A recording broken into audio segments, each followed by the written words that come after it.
tal? ¿Cómo están? Tengan ustedes muy, pero muy buenas noches. Bienvenidos a esta nueva edición de Fuego Cruzado. Hoy vamos a tratar tres temas álgidos, por llamarlo de alguna manera. El primero guarda relación con esta decisión adoptada por el gobierno argentino, presidido por Javier Milei, de llevar a cabo una reforma migratoria que va a representar costos muy altos para nuestro país, es algo negativo a nuestros intereses. Algunos señalan con énfasis que es violatorio del Tratado de Asunción, del Tratado del Mercosur. Charlaremos al respecto en instantes. También nos vamos a meter, o vamos a continuar, mejor dicho, con la eventual crisis energética o la posibilidad cierta de que enfrentemos una crisis energética en un tiempo no lejano, allá por el 2030, está a la vuelta de la esquina cuando se trata de temas de esta naturaleza. Y finalmente, la cuestión del salario mínimo. Hubo un cambio en el sentido de que por primera vez se asume oficialmente de que hay un desfasaje entre inflación y salario mínimo. En esa carrera, el salario mínimo viene perdiendo desde hace mucho tiempo y en consecuencia también su capacidad de compra.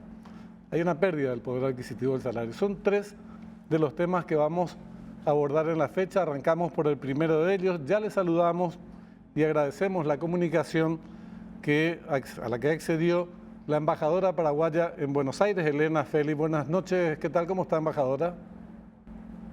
¿Qué tal? Buenas noches, Benjamín. ¿Todo bien por aquí?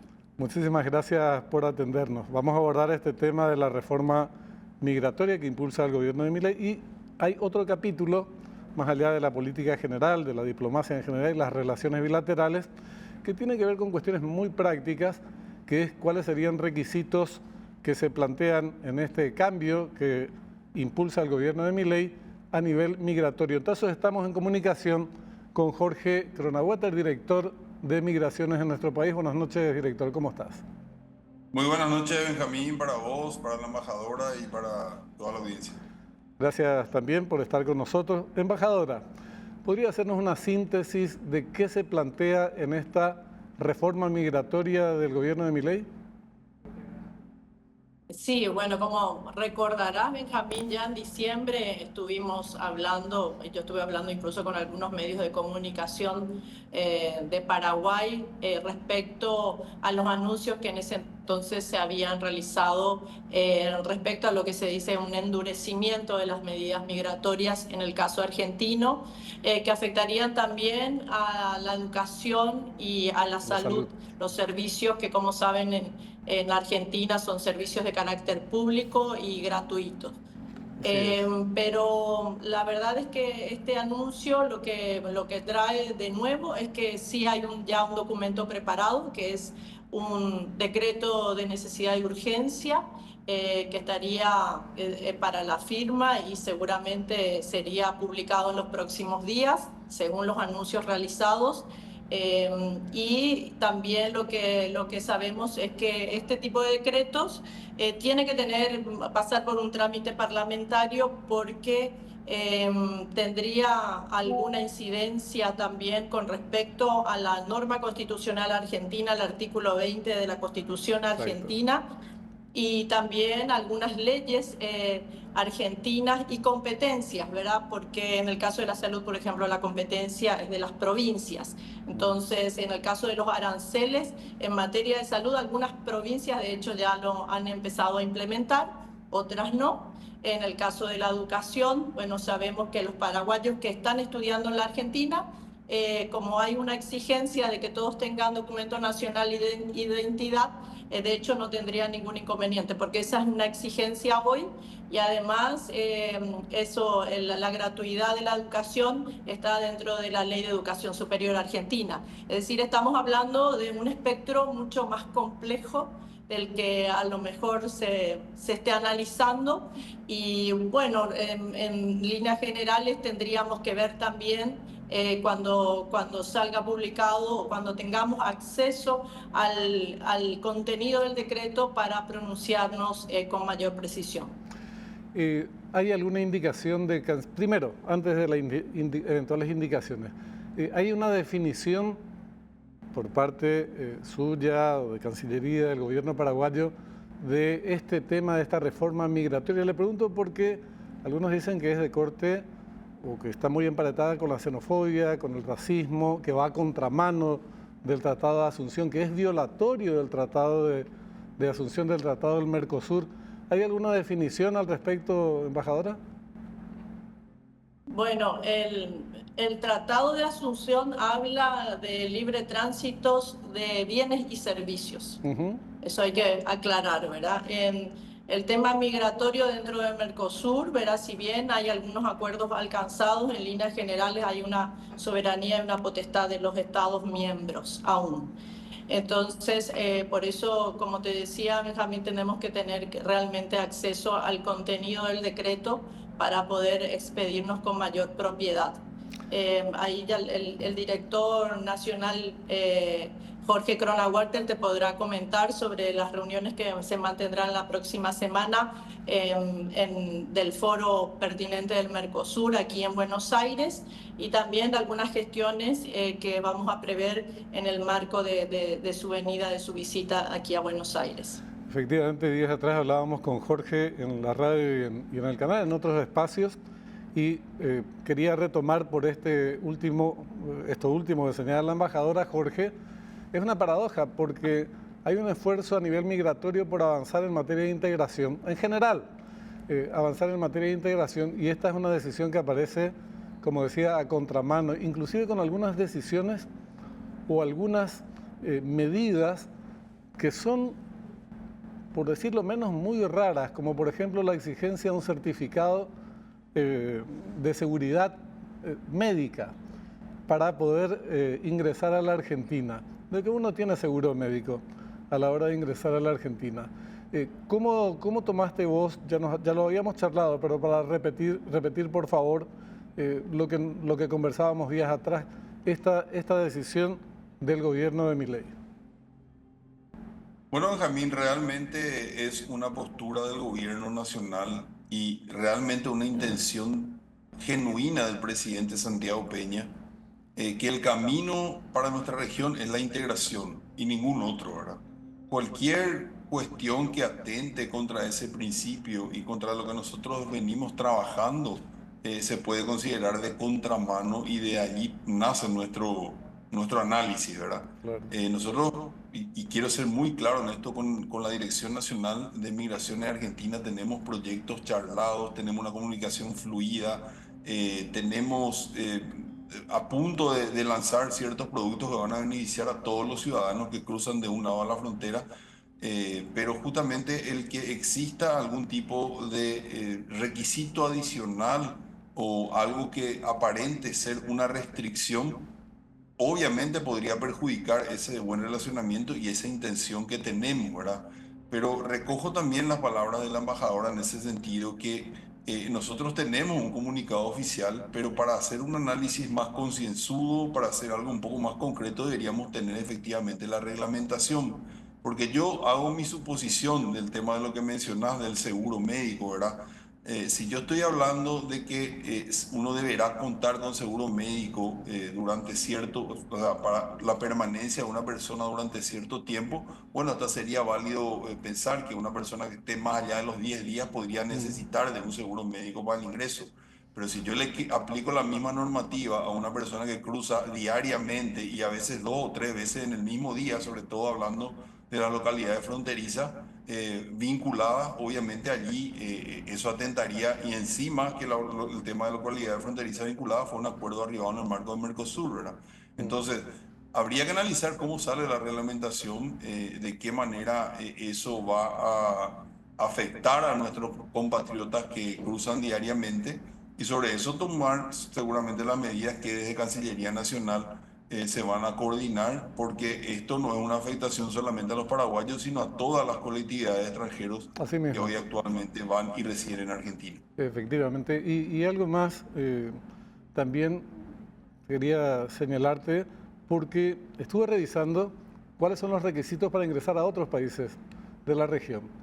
Y es no solamente del Mercosur, los del Mercosur, más otros que tienen relaciones con el Mercosur o están en proceso de Chile, también Perú, Colombia, Ecuador, Panamá, Estados Unidos. Estados Unidos te requiere visa, pero no hay certificado que tengas que llevar certificado médico para ingresar a ninguno de estos países. Si bastan documentos, en algunos casos pasaporte con visa como Estados Unidos, en todos los países de América del Sur son los documentos del país de origen, la cédula de identidad o pasaporte también puede ser, y más nada. Entonces, no sé si existen, estoy confundido, vos me aclararás si este requisito del certificado médico está vigente en otros países de la región y del continente. En la región no, Benjamín. En la región no existe seguro médico obligatorio de paso como requisito migratorio. Bueno, recordemos, en tiempo de pandemia, lo único médico que se exigía era certificado de COVID, vacunación. A así veces mismo. nosotros, Paraguay también tiene la exigencia de certificado de vacunación contra la fiebre amarilla para ciertos países de la región, pero un seguro médico obligatorio como tal, no. Sí es algo novedoso y como te digo, deberíamos ver si eso se le exige realmente, como anuncian en el comunicado, a todos los que crucen frontera o se van a establecer plazos de permanencia para esta exigencia. Fuiste muy diplomático. Me gustó el término novedoso, ¿verdad? Una decisión novedosa. Dije certificado médico varias veces, seguro médico.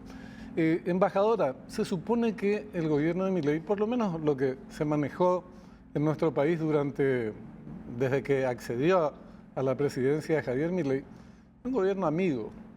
Yo nunca tuve esa opinión, por cierto, pero independiente, no, es secundaria mi opinión. No es propio de amigos este tipo de decisiones que genera bastante malestar y problemas reales con países vecinos en donde el flujo migratorio es muy intenso y frecuente. Hay dos niveles de problemas acá. Uno es el que señalaba Javier en las ciudades de frontera propiamente, Posadas, Clorinda, otras. Pero después están nuestros compatriotas que están estudiando allá, que no son pocos. Los que reciben atención médica, que no son pocos. Entonces, el cambio que en una ocasión se intentó implementar en la Argentina y fue declarado inconstitucional en su momento, si ahora se implementa, va a ser muy nocivo para los intereses de Paraguay. Por eso he comenzado diciendo, y no solo de Paraguay, de Bolivia, de Perú, de todos los países en donde tienen una relación, un tráfico de personas, un tránsito de personas muy fluido. ¿Cómo se explica? ¿Hubo alguna discusión previa, información previa? Miren, pensamos hacer esto, pero así asado, porque somos muy amigos, ¿o no hubo tal cosa? Bueno, Benjamín, quiero recordar nuevamente Sí, no, que esa parte no. en diciembre pasado ya habían habido algunos anuncios y quiero también hacer un poco alusión a la situación interna de política, la coyuntura política interna de la Argentina. En este momento estamos en plena campaña de elecciones para la renovación, son elecciones de medio término donde se renuevan las cámaras de senadores y diputados. Ahora este domingo van a ser las elecciones aquí en Cava, en la ciudad autónoma de Buenos Aires. Es una situación muy complicada, es decir, son elecciones muy reñidas, en donde también verán las fuerzas cómo se instalan y conforman los legislativos, tanto provinciales como nacionales. Entonces, esa es una coyuntura política que no podemos dejar de soslayar. Seguro. En cuanto a la situación y a las relaciones entre nuestro país y la Argentina, son las mejores. Recuerdo que hace poco fue el presidente Milei, estuvo de visita en nuestro país. Fue una visita, si bien breve, muy sustanciosa. Tenemos muchísimos temas en agenda. Tenemos acuerdos en materia energética que, como ustedes sabrán, son importantísimos, que estamos tratando de cerrar en los próximos días, tanto en lo que se refiere, y creo que uno de los temas que mencionaba va a ser justamente el tema energético. Entonces estamos viendo tanto en el ámbito de Yacyretá como también de un gasoducto que correría en forma paralela al corredor bioceánico. Esos son acuerdos muy importantes con la Argentina. y también en otros aspectos, verán, el aspecto económico, en el aspecto comercial. Es una agenda muy rica la que tenemos con la Argentina. Hoy estamos tratando de que nuestros productos ingresen al mercado argentino, favorecido un poco por esa coyuntura de las nuevas medidas económicas del gobierno argentino, esa apertura que hay en materia comercial, en materia de inversiones también. Tenemos muchos inversionistas yendo al Paraguay, muy interesados por la situación, el ambiente de negocios que ofrece nuestro país. Así que la diversidad en los temas de la agenda y la riqueza de esos temas hacen que hoy tengamos un relacionamiento óptimo con el gobierno argentino, aprovechando esas aperturas que te estaba mencionando. Con respecto al tema migratorio, es un tema, una preocupación desde el ámbito de la seguridad, y más bien, como veíamos también en los anuncios, estaba presente la ministra Patricia Bullrich, y esperemos que el contenido no afecte ni no transgreda acuerdos y ese sentimiento de integración que reina entre nuestros países, como bien indicaba Jorge.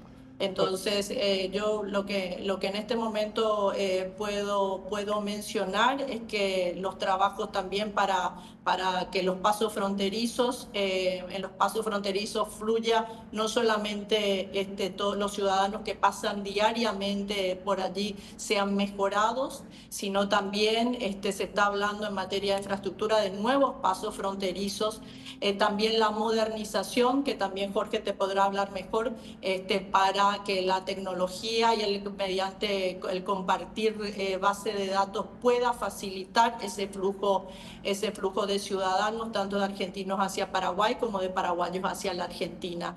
Y en materia de infraestructura tenemos grandes proyectos para nuevos puentes y modernización de cabeceras de puentes y también de los puentes que ya tenemos hoy.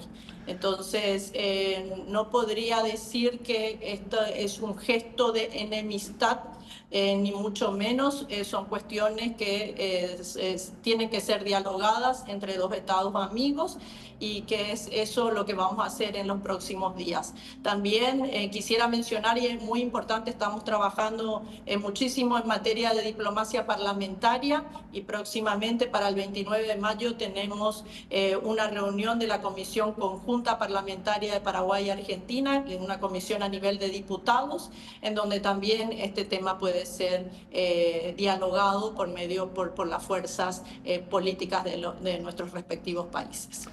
Embajadora, yo creo, más vale, todos somos testigos de que la relación bilateral con Argentina es y seguramente seguirá siendo muy importante, intensa. Eso no está en discusión. Independientemente inclusive de los gobiernos que van transcurriendo a lo largo del tiempo en la Argentina. Y seguramente no es la excepción en cuanto a programas que se puedan implementar o que se implementen, pero también tenemos problemas que hay que admitirlo, que no son precisamente propios de buenos vecinos. Tuvimos problemas con la hidrovía y se definió, y hay cosas que nos afectan nocivamente. Hay problemas históricos con Yacyretá, que aunque se arribe el acuerdo este lunes, mañana o en los próximos días, para calzar las cuentas durante un periodo de hasta 5 años, quedan temas pendientes. Y en este acuerdo el gobierno de Milei introdujo la reivindicación de la nota reversal del año 1992, echando por tierra los acuerdos posteriores, inclusive el de Horacio Cartes y Mauricio Macri, que fueron 2 presidentes que suscribieron un acuerdo que el Congreso argentino no aprobó. Esa nota reversal a la que hacía mención de Yacyretá fue rechazada en nuestro país, sin embargo se introdujo, pero no importa, yo creo que se va a zanjar este acuerdo. Pero yendo a este tema, o sea, no es solamente una relación tiene aspectos muy positivos, pero también tiene sus dificultades como las que mencioné. Ahora se suman estas, porque van a ser perjudicados compatriotas. Estudiantes paraguayos van a ser perjudicados. Personas que acceden a los servicios de salud van a ser perjudicadas. Eso independientemente de que haya otros proyectos que puedan ser beneficiosos para ambas partes, no solamente para Paraguay.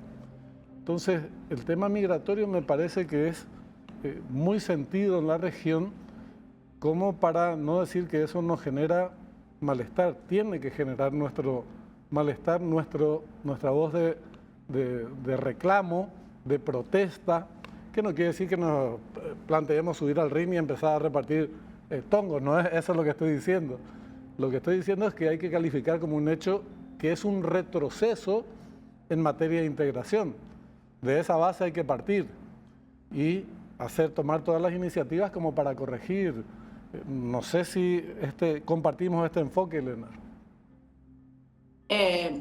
¿Puedo hacer una aclaración con respecto a la educación? Como comentaba, la Ley de Educación Argentina establece ciertos requisitos, y de hecho nuestros estudiantes, los estudiantes que están estudiando en Argentina, tienen todos DNI. Esa es una exigencia, por lo tanto no van a estar afectados con esta ley, con este decreto. Después, de hecho, después, dice el decreto no puede reformar una ley. Ahí estamos con cuestiones, por eso habría que ver el contenido, porque hay que ver entonces si eso cómo puede afectar, ¿verdad? Pero de hecho habla por eso de alguna cuestión de una alternativa, ¿verdad? Pero como bien sabemos, las leyes no abren alternativas, sino son de cumplimiento obligatorio.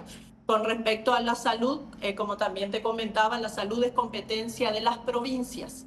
Hay algunas provincias que ya están arancelando el tratamiento en materia de salud, no es una competencia nacional.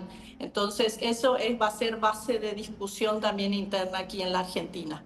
Y porque también el decreto tiene ciertas limitaciones y no puede ir en contra de leyes establecidas. Y quisiera leerte el artículo 20 de la Constitución Argentina, si me permitís, porque hay también una cuestión constitucional aquí, Benjamín, que dice que los extranjeros gozan en el territorio de la nación de todos los derechos civiles del ciudadano, pueden ejercer su industria, comercio y profesión, poseer bienes raíces, comprarlos y enajenarlos, navegar los ríos y costas, ejercer libremente su culto, testar y casarse conforme a las leyes, no están obligados a admitir la ciudadanía ni a pagar contribuciones forzosas extraordinarias, y obtienen nacionalización residiendo 2 años continuos en la nación, ¿verdad? Entonces hay que ver también, por eso el tema del contenido del decreto es muy importante, ¿verdad? Porque tiene que estar también alineado a lo que establece la Constitución y las leyes argentinas.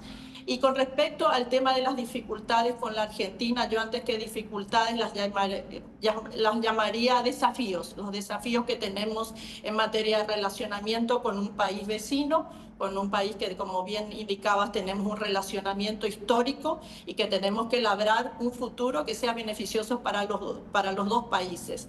Y en este momento, esa coyuntura económica que tenemos de apertura que mencionaba, que tiene gracias a las medidas implementadas por el presidente Milei, es una coyuntura muy favorable para los negocios, la empresa, y cuando hablamos de eso hablamos también de generación de empleo, Benjamín, que es muy importante y son uno de los ejes principales del gobierno del presidente Santiago Peña. Seguro. Jorge, sabemos que tenés un compromiso y te agradecemos nuevamente la participación. Supongo que para vos en particular debe ser un dolor de cabeza establecer o mejor dicho, cuando esto se ponga en vigencia, que ni bien salga el decreto ya se pone en vigencia, aunque después requiere de un trámite parlamentario, va a estar en vigencia. No sabes todavía la reglamentación, pero tenemos ciudades en las que hay un tránsito muy fluido. Entonces, en el caso de Posadas, con Clorinda. Y en este marco se realiza este encuentro del Mercosur para avanzar en las discusiones migratorias. ¿Qué van a plantear o qué vas a plantear en este encuentro? ¿Qué crees que se puede abordar? ¿Cómo crees que se puede abordar este capítulo en ese encuentro? Bueno, también realmente allí para el encuentro que se realice la semana que viene, o sea, esta semana que está comenzando, específicamente el miércoles va a ser la reunión. Ya vamos a llevar una postura no solamente de mi institución, sino consensuada con Cancillería Nacional, entiendo que la Cancillería Nacional está trabajando justamente al respecto, compartiendo, porque como hemos mencionado, estas disposiciones afectarían no solamente a ciudadanos paraguayos, sino de otros países también, ¿verdad? Sí me preocupa un poco eventos que tenemos agendados para este año, como sería el Rally Mundial en Itapúa, donde prácticamente ya hemos consensuado un sistema de tránsito mucho más ágil y diferenciado de lo que es la normalidad para aquellas personas que se alojen en posadas, porque la capacidad hotelera de Itapúa a tope ya no permite más reservas, entonces hay mucha gente que va a venir para ese evento. Se calculan 200.000 personas participando de ese evento deportivo que van a alojarse en posada. Y si nosotros, o sea, Claro. de acuerdo a las conversaciones, esos mismos sistemas de agilizaciones no se respetan o de alguna forma se pueden obstaculizar, obviamente que nos arriesgamos a que pueda existir algún tipo de cuello de botella que impida el paso regular de la gente con la rapidez que nosotros pretendemos. Vuelvo a resaltar que tenemos muy buen diálogo con la Dirección Nacional de Migración Argentina. Obviamente ellos son autoridad de aplicación y si le bajan una norma van a tener que aplicarla, Claro. pero dentro de ese universo entendemos de que vamos a poder encontrar algún punto intermedio para que ninguno de esos pasos, sea con el evento o sea en un día normal, no pueda verse afectado de alguna forma. Vamos a ver la reglamentación, como yo te dije, que no atente contra ningún principio suscrito en el marco de la multilateralidad o la bilateralidad con Argentina. Y sobre todo siempre poner énfasis en que nosotros vamos a propugnar la integración porque ese es el único camino que creemos puede mejorarnos como región. A veces me preguntan, ¿cuándo vamos a tener espacio Schengen? Y bueno, con estas iniciativas es un poco complicado, ¿verdad? Exactamente. Jorge, muchísimas gracias por tu tiempo, muy amable. De nada, cuando guste, buenas noches. Director de Migraciones, Jorge Cronaueter. Embajadora, le queremos despedir con una consulta final. Esta decisión, para entender mejor la postura que estabas desarrollando, esta decisión de Milei, ¿favorece al proceso de integración? ¿Es un obstáculo y un retroceso? ¿Cuál es tu valoración sobre este tema relacionado con el tema con la cuestión de la integración? Bueno, realmente yo trabajé mucho en todo lo que sea integración en el área económica de la Cancillería. También me cupo trabajar en el ámbito político de la integración y lo que quisiera destacar es la importancia que podamos tener, llegar a través del diálogo a consensos que construyamos para un buen entendimiento y para que los intereses de nuestros ciudadanos sean atendidos correctamente, Benjamín. Por supuesto que en ese sentido Paraguay, ¿verdad? El gobierno nacional va a disponer lo que considere necesario como para que esos intereses nacionales, la defensa de nuestros ciudadanos, sea correspondida como se debe, ¿verdad? Es decir, en ese sentido siempre vamos a llevar una posición muy firme. Por el momento nosotros, como bien decía el director nacional, lo estamos esperando aquí la próxima semana.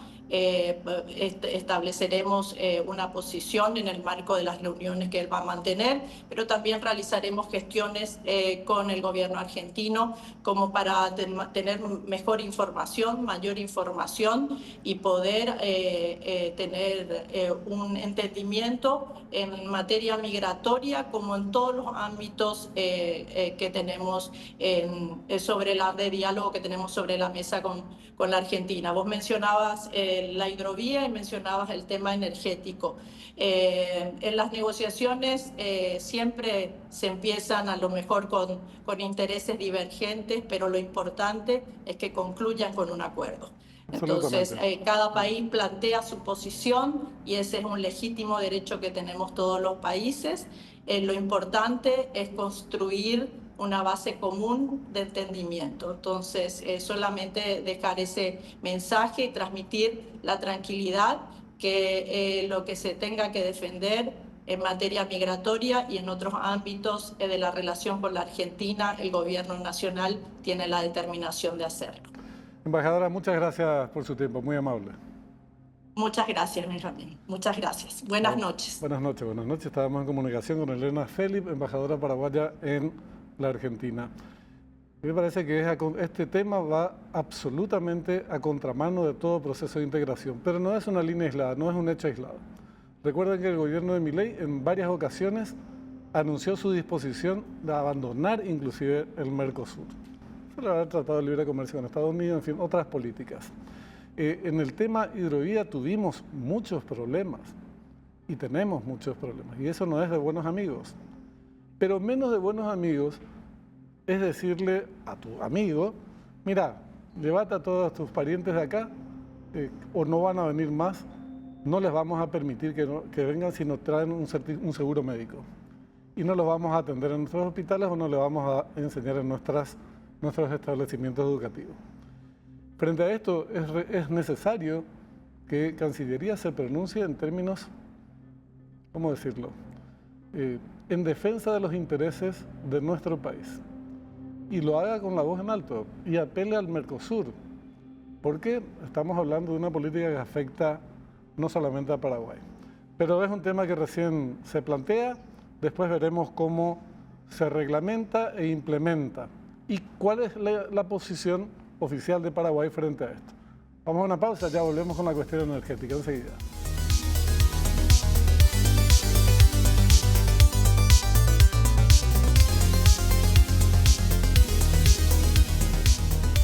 Segundo bloque de Fuego Cruzado, nos metemos en este tema, continuamos el tema de la eventual crisis o los riesgos ciertos de una crisis energética en nuestro país, que venimos hablando desde hace bastante tiempo. ¿Cuáles son las iniciativas que se despliegan para evitar que esto ocurra? Y es algo que se pronostica en breve, dentro de unos pocos años, estamos hablando de 2030, un poco antes, un poco después, según la criptominería también, que tanto se sigue expandiendo en nuestro país, consume muchísima energía eléctrica. ¿Cuáles son esas medidas? ¿Y cuánto tiempo lleva implementarlas? ¿Cuáles son las prioridades? Porque son múltiples las opciones que se barajan, pero ¿a qué se apuesta? Para ver si estamos en condiciones de llegar realmente al 2030 en condiciones de no convertirnos o de seguir siendo un país con excedente de energía y no convertirnos en un país que tenga que importarla. Tenemos la presencia en nuestros estudios Mauricio Bejarano, viceministro de Minas y Energías. Amablemente él siempre accede a nuestras consultas. Es algo difícil de lograr cuando se trata este tipo de cuestiones. Son pocos los voceros y los que opinan sobre el particular. Mauricio, buenas noches, gracias por estar. Muy buenas noches, Benjamín, a toda la audiencia. Un placer estar con ustedes y realmente yo soy el agradecido de la invitación porque también es muy bueno poder comentar la estrategia a nivel gubernamental que estamos planeando y trabajando para que esto no, como bien dijiste, no perdamos la condición de país joya que tenemos en el mundo. País que tenga excedente de energía hoy en día prácticamente en el mundo no existe y eso no lo podemos perder. Esa es una condición que a nosotros nos hace muy atractivos a nivel mundial para que la industria pueda venir. Entonces estamos ante una posibilidad de conversar esta noche de qué es lo que tenemos planeado, pactado hacer en lo que respecta a generación de energía, robustecimiento de infraestructura y las nuevas fuentes de generación de energía, que es lo que nosotros estamos planeando y trabajando muy rápidamente para que esto sea una realidad. No hay posibilidad alguna de desarrollo si nosotros no avanzamos en materia de generación de nuevas fuentes de energía. Digo porque las que tenemos, no es que se van a agotar y las vamos a utilizar en un 100% en el corto plazo, las generadas por las hidroeléctricas. Entonces, nos quedan pocos años para llegar a ese momento en el que vamos a usar toda la energía de las hidroeléctricas. Y se habla de opciones que van desde paneles solares, en Itaipú, en el lado de Itaipú, en otras partes de la República, nuevas hidroeléctricas, pero pequeñas, chiquitas, 22, gas en el Chaco, gas estirando, entre comillas, de Formosa, que es una una cuestión probablemente más fácil o más rápida de implementar. Entonces son varias las iniciativas. Sí. ¿Cuál es, en este menú, cuál es la apuesta estratégica del gobierno? Sí, realmente son, bien la citaste, nosotros tenemos como prioridad absoluta y definitiva tener la modificación de la ley última de fomento de energía renovable con su posterior reglamentación. Y la primera licitación de los 140 o 100 megavatios que estaba previsto para hace un año atrás, que tiene su retraso, que no nos agrada, que nos está haciendo difícil, un poco más difícil de lo que pensamos las cosas, por una cuestión muy sencilla. Tenemos un esquema en el sistema eléctrico hace demasiados años trabajando de la misma manera y hoy en día venimos a cambiar el paradigma, que cuando me refiero a cambiar el paradigma es comprarle a la inversión privada de energía eléctrica. La generación va a ser licitada para que construya, opere y venda la energía eléctrica a la Administración Nacional de Electricidad en un comienzo, y eso requiere un cambio normativo importante que lo estamos llevando adelante y en muy breve tiempo vamos a tener eso listo, porque antes de fin de año queremos lanzar esa licitación en conjunto con la ANDE, que es la ANDE la que licitaría, porque es la ANDE la que compraría esa energía. Esto sería el primer ejercicio para replicarlo por mucho. Había cuenta que nuestro crecimiento más o menos 400 megavatios año, que es lo que en realidad en esas puntas es lo que se va a ver comprometida toda la potencia instalada disponible, no toda la potencia instalada, porque siempre hay maquinaria en mantenimiento, sale a Caraí fuera de servicio un par de años para poder arreglarse. Entonces, esa preocupación de incrementar esa cantidad de megavatios lo vamos a hacer desde ese punto de vista. Hoy estamos terminando más o menos 60 días la reglamentación de la última ley de pequeñas centrales hidroeléctricas que también sumarían megavatios, que esa es la realidad. Hoy todo megavatio que se sume va a ser muy importante. Y el gran trabajo que también venimos haciendo para que el gasoducto, tanto bioceánico, que va a llevar un tiempo de implementación 3 o 4 años más o menos, hoy se está acelerando mucho por la necesidad a nivel regional y mundial de la energía eléctrica.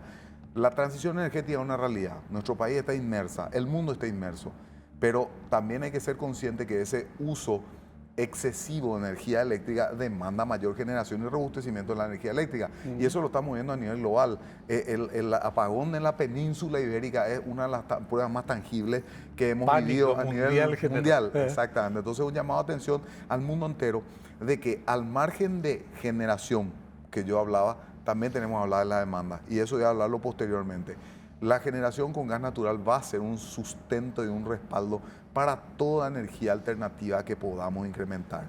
El gasoducto bioceánico es la gran apuesta porque nos da un flujo de gas con una potencia disponible enorme, con la posibilidad de instalar 1000 megavatios muy rápidamente con un ciclo combinado.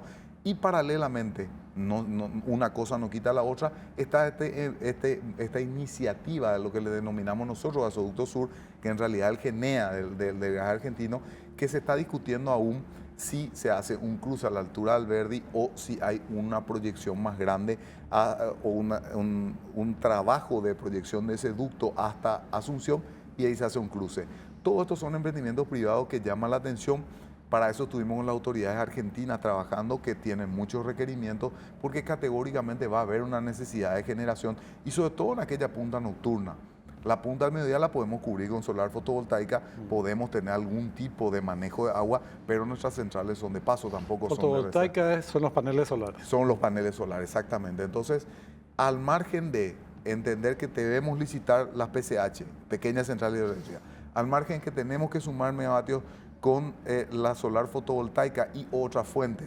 Cuando a eso me refiero, digo, todo lo que sea biomasa, que hoy el autoconsumo y la cogeneración vienen siendo una realidad, y eso también lo estamos ayornando en las normativas para ser más expeditos con la posibilidad de que la gente tenga su licencia de autoproductor y cogenerador. De hecho, productos que se desechaban, como el bagazo de la caña de azúcar, hoy en día son utilizados para generación de energía en los ingenios azucareros. Y de hecho, muchos de los ingenios están preparando por mucho más la posibilidad de en el futuro vender ese excedente a la ANDE. Ese marco normativo, esa posibilidad son realidades y lo que tenemos que entender que una cosa no quita la otra. Sí necesitamos energía firme, que es por eso le estamos apuntando al gas natural. Al gas natural que en un comienzo será el de vaca muerta, pero es el gran incentivo que tenemos nosotros para que la exploración en nuestro país sea una realidad. Porque toda la vida fue falta de mercado el que nos hizo tranquilo una inversión de $200 millones para que esto pueda realmente tener gas fluyendo, gas nuestro, y con la apertura a un mercado como el brasilero, Mato Grosso Sur, que ya firmó un memorándum de entendimiento con nosotros, que tiene un crecimiento exponencial, que tiene las necesidades energéticas. Lo propio San Pablo, yo estoy viajando la semana que viene a firmar un memorándum de entendimiento de trabajo a nivel regional, y el 28 estoy yendo a Olade a dar un cierre a un trabajo de integración gasífera que estamos trabajando con la Organización Latinoamericana de Energía financiada por la CAF. ¿Qué nos implica, qué nos dice esto? Que el gas natural va a ser el gran energético de la transición energética. Eso no podemos perder de vista y por eso estamos poniendo mucho énfasis en eso. Yo te quiero manifestar dos preocupaciones. Este tema de verdad me perturba. Sí, yo lo sé. Dígame a mí. Porque me imagino, si a mí, que soy un ignorante en la materia, me asusta, a los conocedores con más razón. Sí. Pero ¿por qué es el asunto? Sí. Nosotros tenemos pocos años para resolver estos problemas o por lo menos para avanzar mucho en la solución de los problemas, aunque no lo resolvamos de manera integral y muy estructural inclusive todavía. Pero tenemos poco tiempo. Y descansamos en dos cuestiones según lo que estoy escuchándote, que son las preocupaciones que te quiero manifestar. La inversión privada, que obviamente hay que apelar a ella, y la integración, que también es una política estratégica fundamental. Pero al mismo tiempo son preocupaciones, porque después vemos a la hora de la realidad que muchas inversiones no aparecen, o inversores no aparecen, y la integración no es nada fácil.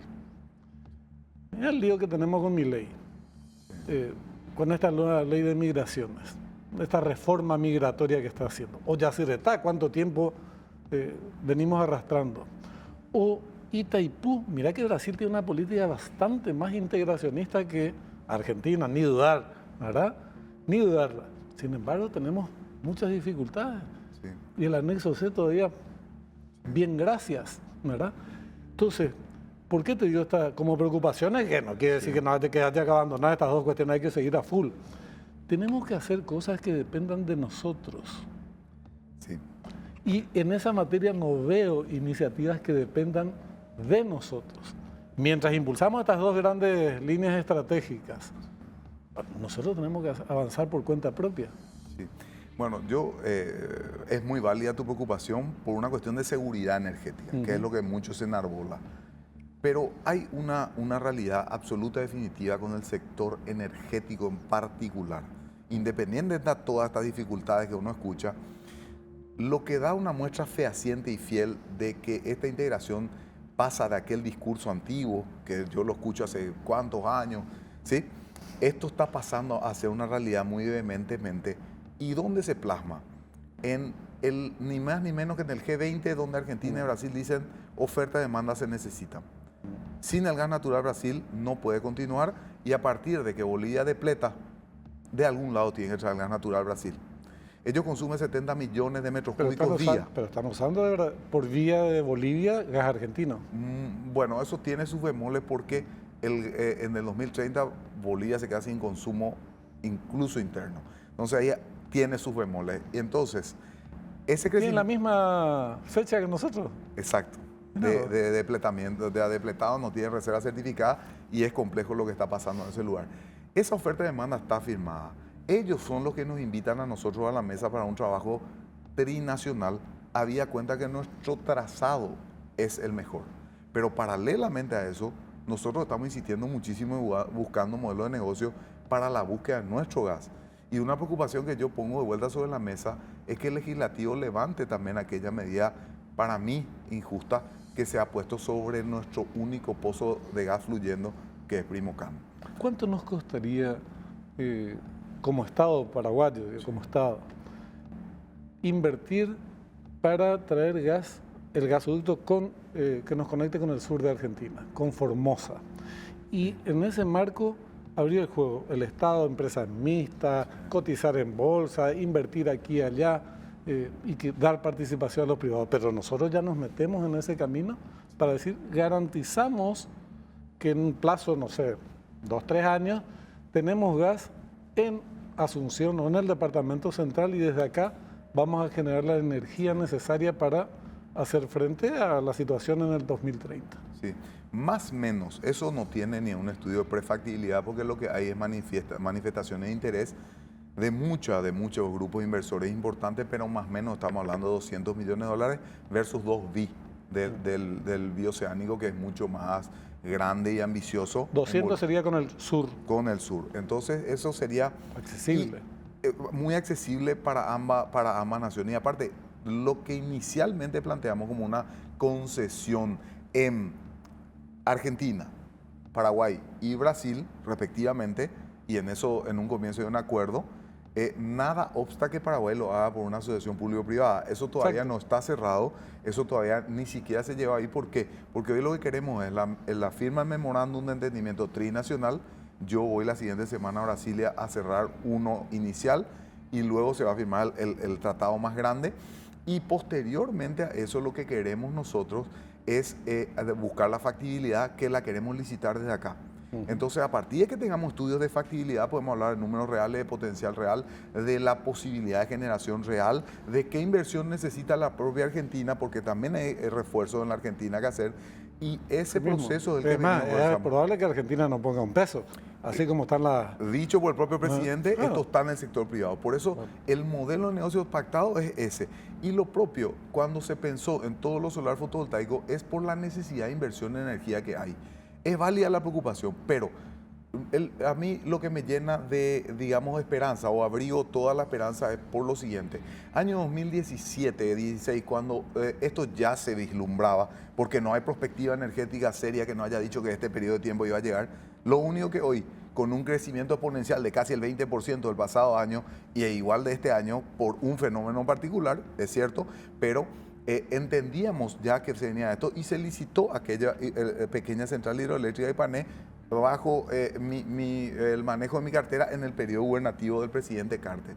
En aquel entonces tuvimos intereses de 11 países y esta vez el interés es enorme porque hay mucho capital fluyendo para energía renovable y eso es lo que nos llena de la posibilidad de entender y saber que existe.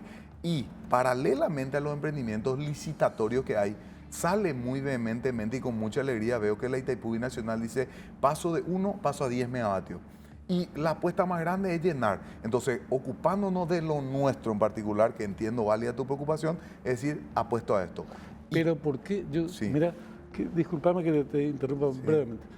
¿Por qué no apostamos a algo que dependa exclusivamente de nosotros, su implementación, en tanto desarrollamos las otras líneas?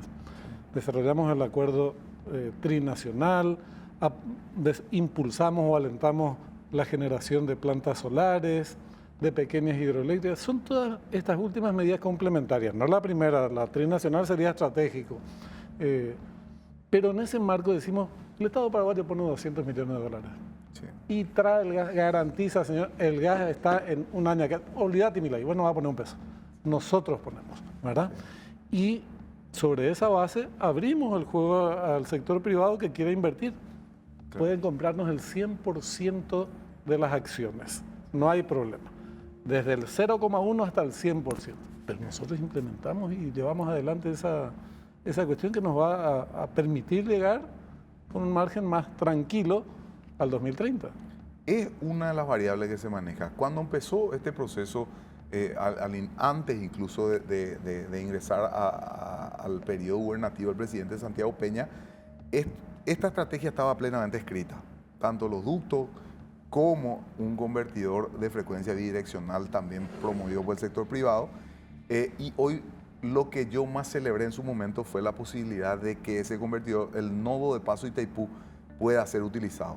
Hay obras que se están realizando, entiendo, ahora creo que está un poco parado por la cuestión esta del impasse en el anexo C, pero esas obras complementarias de la posibilidad también de traer energía vía Itaipú de Brasil. lo cierto es que hemos planteado todas estas inversiones desde, en un comienzo, inversión privada por la propia situación financiera de nuestra Administración Nacional de Electricidad y nuestro sistema eléctrico. Opción B, asociación público-privada, que no le quita a lo primero porque es una posibilidad real que la ley hoy nos faculta. Y opción C, que es lo que también se analizó y se estudió, es que Fondos Genuinos Paraguayos puedan llevar adelante una de estas obras fundamentales que garanticen a largo plazo nuestra generación de energía eléctrica. Lo único que sí tenemos en claro, sin perder de vista ni uno de estos tres, es que nosotros no vamos a perder nuestra condición de excedente de energía, que es lo que nos hace apetecible al mundo entero para traer inversiones. Y ahí es donde también vemos un sinfín de oportunidades, sobre todo con lo que viene aconteciendo del autoconsumo, sobre todo con lo que viene pasando de la cogeneración, sobre todo lo que va a acontecer si la papelera esta viene, porque va a tener un excedente importante. Y no hay que perder de vista, y ahí me paso un poco a la demanda, que en el 2027, en principio, y lo que establecieron esos contratos a corto plazo firmados por la ANDE, con la criptominería en particular, que fue el que despegó este consumo de crecimiento histórico del 7%. Y se siguen instalando, ¿eh? En el 2027 debería esto terminar según contrato. Eso nos traería un alivio de 1 gigavatio aproximadamente. Eso sería a prolongar ese 2030-2031, más o menos, a unos 3 años más o menos. Entonces eso sería la posibilidad también. ¿Y por qué hablo de la demanda?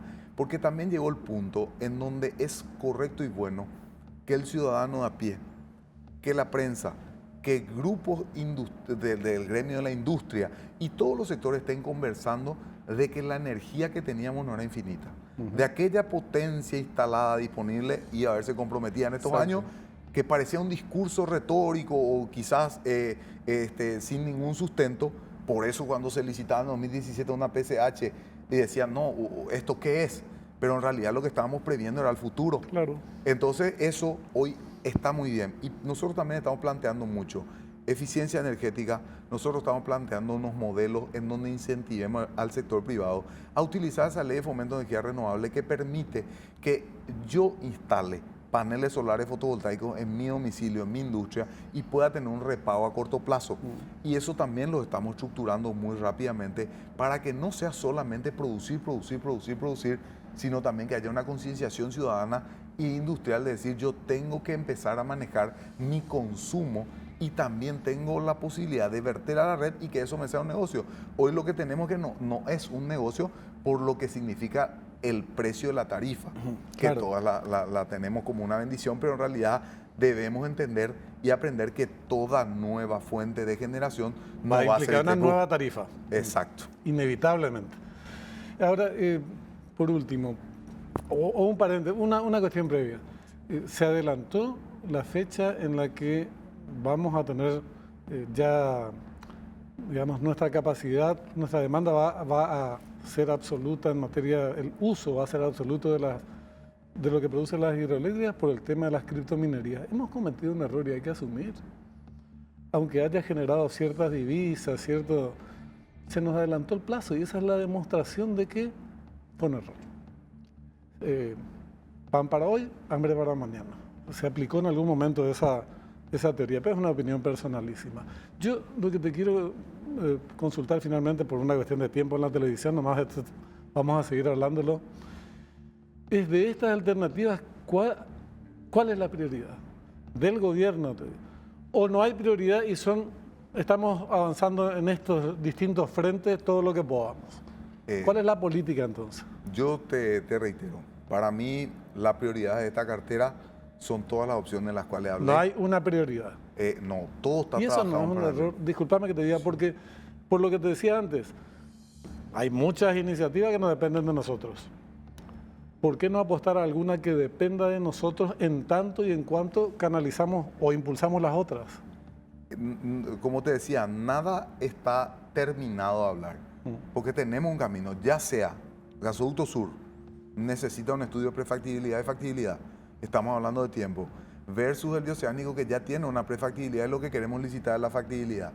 Entonces, nosotros lo que tenemos enfrente es las posibilidades reales y certeras.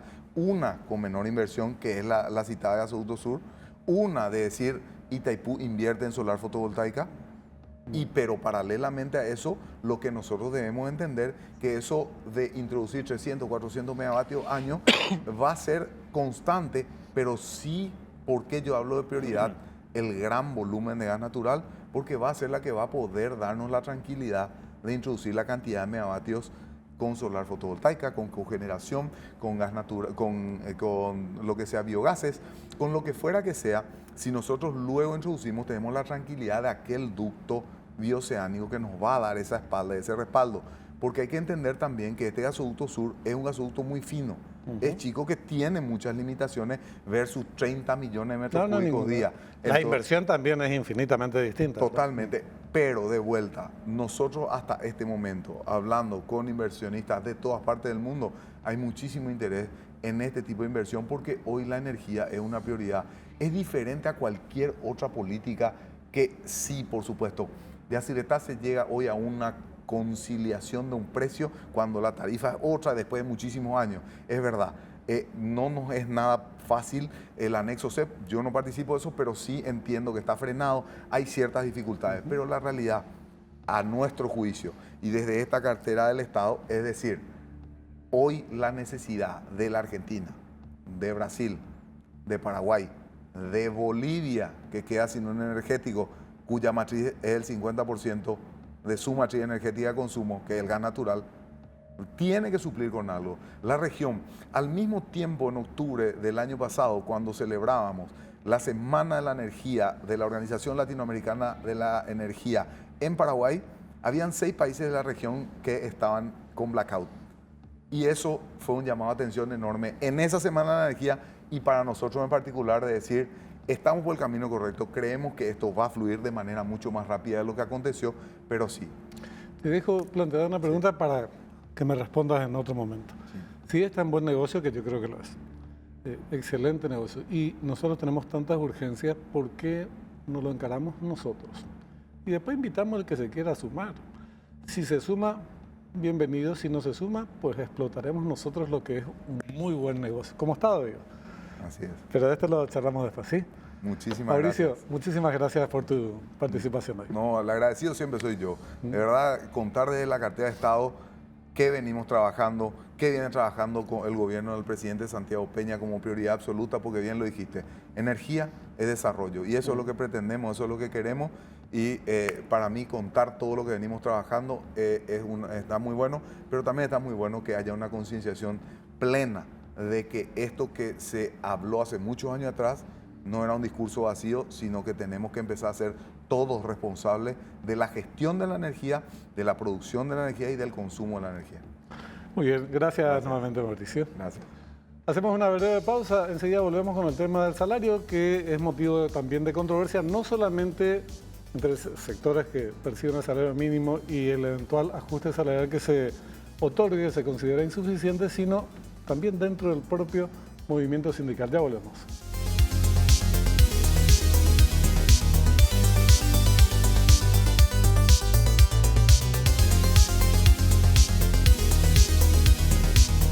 Último bloque de Fuego Cruzado, vamos a hablar del tema salarial, también de la representación obrera ante el Consejo Social, me parece, se llama, de la Superintendencia de Jubilaciones. Pero sobre todo lo primero es de un interés inmediato por parte de muchos trabajadores y es la primera vez que a nivel oficial se admite que hay un desfasaje real entre el salario mínimo y el proceso inflacionario.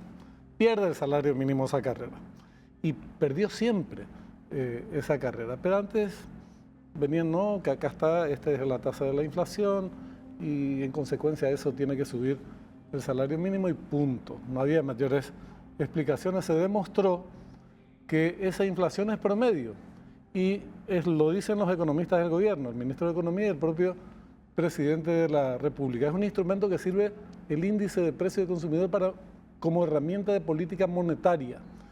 Pero la inflación en aquel segmento que vive de la canasta básica es superior, no es un promedio. Está por encima del 3, 3,5, 4. Alimentos van al 8, 10%, por ejemplo. Y es gran parte absorbe gran parte del salario mínimo, los alimentos. Para hablar de esto estamos con Eduardo Aguayo, desde la asociación del IPS. Después nos vas a explicar bien cómo es la cuestión gremial ahí, porque hay algunas confusiones. ¿Cómo estás, Eduardo? Buenas noches, Benjamín. Un gusto estar contigo y con la audiencia. El tema, invitamos a otras centrales sindicales que se excusaron por todo tipo de razones. Probablemente la falta de tolerancia a la hora de debatir sea el argumento principal, y la tolerancia y la capacidad de sostener determinadas posiciones. Viene un nuevo ajuste salarial. ¿Cómo ves el escenario para que, en qué va a terminar esto? Bueno, a nosotros nos preocupa porque estamos en la misma historia de siempre. En realidad lo que hay es un aumento del salario a partir del aumento de la inflación, pero lo que no se da es un reajuste que ya tiene un desfasaje histórico. Para poner un dato concreto, en el año 2014 el economista Raúl Montedomec hacía un análisis muy básico sumando desde junio del 89 hasta enero del 2014 la cantidad de inflación en porcentaje, y alcanzaba más o menos 1.200%. En cambio, el salario había subido apenas 900 y pico. Es decir, lo que él con esto demostró es que había un desfasaje del 30.7% aproximadamente, haciendo ese cálculo, digamos, muy elemental. Y teniendo en cuenta del 2014 para ahora, nosotros más o menos estimamos que existe entre el 35 a 40% de ese desfasaje. Y por otra parte, como estabas bien señalando, es el propio ministro quien señala que el IPC representa a todo, pero no representa a nadie. Decía incluso esto, digamos, en un sincericidio bastante llamativo, porque esta situación no es nueva. El IPC, como estabas indicando, sirve para la política monetaria, pero no para medir de manera fehaciente el costo de vida. Y esto... Todavía el segmento que vive del salario mínimo. Totalmente. Y además hay que agregar acá otro elemento. Al subir solamente el salario mínimo, se está afectando a un porcentaje de la población que, según el INE, en una encuesta del 2023, en Paraguay aproximadamente son 370.000 personas las que perciben salario mínimo, lo que representa el total de la población trabajadora un 11%. Entonces estamos hablando de un número muy bajo, y lo que ocurre es que al subir el salario, digamos, los precios se remarcan, pero el resto de la población que gana o menos del salario o más del salario mínimo, digamos, no tiene tal reajuste. En consecuencia, el impacto de la suba en realidad es negativo para el conjunto. Y vos sabés que yo tengo algunas opiniones distintas. Yo creo que el ajuste salarial es necesario en función al proceso inflacionario. Después hay otra discusión que es la acumulación histórica. Ahora se abre la posibilidad de decir, bueno, ¿cuánto es el proceso inflacionario? Hay que meterse en eso como una cuestión de urgencia. Aunque el estudio más fino lleve tiempo a hacerlo, se puede reclamar, decir, bueno, tomemos estos productos de la canasta básica hoy y como algo del momento, aprobemos en función a eso, que necesariamente va a ser superior al 3,5% o al 3%. Y eso va a redundar en beneficio de los trabajadores. Que yo creo que son más, pero supongamos que son 300.000. Son 300.000 familias casi las que dependen del salario mínimo. Es el segmento, si no el más grande, junto con el que percibe el mínimo, el más grande. Junto con el que no percibe el mínimo, que son cerca de 500.000 personas las que no perciben el salario mínimo en Paraguay. Y una minoría es la que percibe por encima del salario mínimo. Entonces eso es lo primero. Pero sí tenés razón si apuntás a que es necesaria una política salarial general. Una política salarial que nunca se ejecutó en Paraguay. Y no se ejecutó, y prueba de ello es que el salario, los que ganan un poco por encima del salario mínimo, cada vez se van nivelando más hacia abajo, hacia el salario mínimo. Pero entonces, vayamos a lo concreto, a lo puntual. ¿Qué van a reclamar de cara a este ajuste salarial y con quiénes o entre quiénes? Porque si no, efectivamente va a pasar lo que pasó hasta ahora siempre. Por lo menos hasta tanto termine este estudio que anuncian. Claro, nosotros no estamos en desacuerdo de este ajuste. Lo que estamos diciendo es, a este ajuste hay que hacer necesariamente esta revisión, porque si no, digamos, volvemos a lo de siempre. El ajuste que se hace digamos, a cada subida relevante de la inflación, conlleva el mismo problema, porque quieras o no, se da esta distorsión. La cantidad de personas que ganan menos del salario mínimo, según el INE, abarcan más o menos 824.000 más o menos personas, lo que supone un 24%. O sea, no es un número, digamos, no es un número que no sea relevante dentro de la cantidad de la población trabajadora, y el resto, digamos, compone el porcentaje mayor. Entonces, lo que nosotros señalamos es a este ajuste necesariamente se tiene que tomar en cuenta el histórico, porque si no, estamos ante la misma situación. O sea, la situación de la inflación, sí, o sea, nuestros salarios siempre corren por detrás de la inflación. En consecuencia, el poder adquisitivo, cualquier trabajador que cuando vamos a los supermercados, cuando vamos a los mercados, nos damos cuenta que en realidad tenemos menos condiciones para llegar a fin de mes. Así mismo. No, después vamos a precisar algunos datos. Yo creo que los 800.000 ya ahí se incluyen los cuentapropistas también. Los asalariados propiamente, que no tienen una serie de derechos laborales, empezando por el salario mínimo, seguridad social y compañía, que también pasa con los cuentapropistas, pero no son asalariados propiamente. Creo que rondan un poco más de los 400.000, casi 500.000. Pero no importa, es una cuestión de datos. Entonces, frente a esta situación, tenemos que en poco tiempo más se va a establecer un nuevo ajuste salarial. ¿Qué plantean ustedes? ¿Qué hacer frente al ajuste? Bueno, nosotros como asociación formamos parte del Frente Sindical y Social, donde estamos distintas organizaciones, entre ellos la única central que no forma parte de esta mesa sindical del Paraguay, que son las que se alinean a las políticas del gobierno. Me refiero concretamente a la Confederación de la Clase Trabajadora, la CCT, y otras organizaciones sindicales que incluso han entrado en crisis con estos viejos aparatos burocráticos y hoy forman parte del Frente Sindical y Social. Entonces, a partir de eso, lo que nosotros planteamos es hacer una discusión entre todos los sectores para, en primer lugar, señalar esta constante incongruencia que se da y al mismo tiempo plantear no solamente movilizaciones, sino incluso instalar mesas de diálogo con el gobierno para debatir y para también tener en cuenta cuál es la medida concreta que busca tomar el gobierno para que el CONASAN no tome el IPC como una referencia. ¿Cuál va a ser? ¿Cuál es la propuesta concreta que tiene el gobierno? Porque hasta ahora hay de parte del ministro una crítica al modelo tal cual se viene aplicando, pero no hay ninguna salida. Entonces lo que viene ocurriendo es que somos autocríticos, pero seguimos haciendo la misma cosa, lo mismo de siempre. Entonces nosotros creemos que vamos a estudiar y llevar una propuesta concreta, pero también esto merece primero una discusión al interior del Frente Sindical y Social como para poder consensuar también eso y a partir de eso, bueno, ver digamos, las salidas que tienen que ver con la lucha gremial. Y ese es el punto. En realidad las condiciones de vida de los trabajadores están en directa relación con su capacidad de organización o con su nivel de organización y su capacidad de movilización. Y esto también tiene que ver con el desarrollo económico de los países. Entonces, en un país atrasado, de hecho, el sector de trabajadores es un sector, digamos, de no mucha gravitación, como en otros países industrializados. Ahora, hay otro tema que no quiero cerrar el programa sin conocer la opinión de ustedes, aunque ya la divulgaron en otros espacios. Tenemos tema salarial como una cuestión urgente, pero hay otra cuestión que va a tener repercusiones posteriores, que es la integración del Consejo Social, me parece. De Seguridad Social. De Seguridad Social, que es de la caja de la Superintendencia de Jubilaciones. Y aparecieron representantes obreros. ¿De dónde surgieron esos representantes obreros? Bueno, esas representaciones obreras, ¿qué son?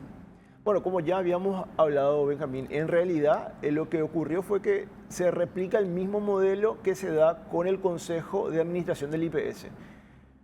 Cada central presenta una terna, esa terna es de suponer, porque en realidad sabemos bien que en ninguna de esas centrales se llamaba elección para que los trabajadores participen y elijan, digamos, de manera democrática. Esa terna es presentada, en este caso, al Ejecutivo, y el Ejecutivo es el que elige finalmente de la terna quién va a ser el representante de los trabajadores, y ahora está pendiente el de los jubilados.